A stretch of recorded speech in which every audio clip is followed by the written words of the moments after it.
I'm John Cassimatis, co-founder and president of TayganPoint Consulting. I've had the opportunity over the many years of consulting to work with leaders of many different companies. I've worked with leaders of small companies, of large companies. I've worked with leaders of nonprofit companies. I've worked with leaders of for-profit companies and with companies across a number of industries. And what I always wondered was, what was it about certain leaders that enabled them to inspire? What was it about successful leaders that enabled them to set a vision and to get people to follow? What was it about effective leaders that enabled them to transform organizations in industries that others could not? And I've come across three attributes that I found successful leaders, effective leaders, leaders that inspire have.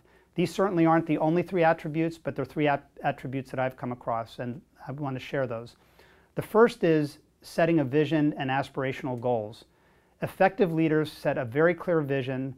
They understand the vision. They get people to follow the vision. It's clear to people what role they play in the vision, and they set aspirational goals. We all know that mission statements and vision statements and strategic plans certainly have a role in companies.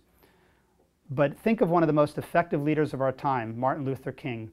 He didn't say, "I have a strategic plan." He said, "I have a dream." And he went ahead and inspired not only his followers, but an entire nations. Effective leaders set visions, set aspirational goals, and inspire.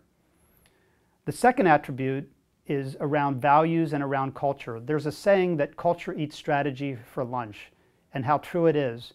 The most effective strategy is only as good as the culture and the values of the organization, and it's the values and the culture of the organization that actually sustain companies through both good times as well as difficult and challenging times.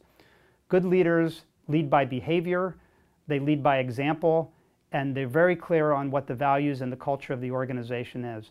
In fact, I'm working with one company right now as they're going through significant transformation, and I asked the leader what his number one priority was and what his number one goal is and where he spends most of his time, and he said it's around the culture and the values of the company, because without that, you'll never be successful in implementing a strategy.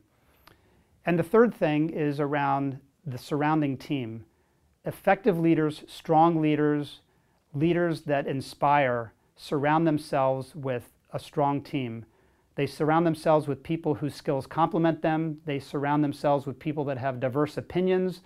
They surround themselves with people who like to be disruptive. And they surround themselves with people who share the same values. And they have a way of having it all about not themselves, but about the team and about the organization.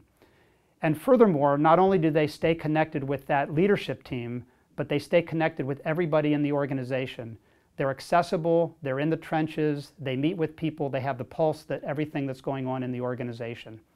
So going forward, I think these three attributes are very, very important for leaders to have and to be successful in the future. That is my Tagan point of view.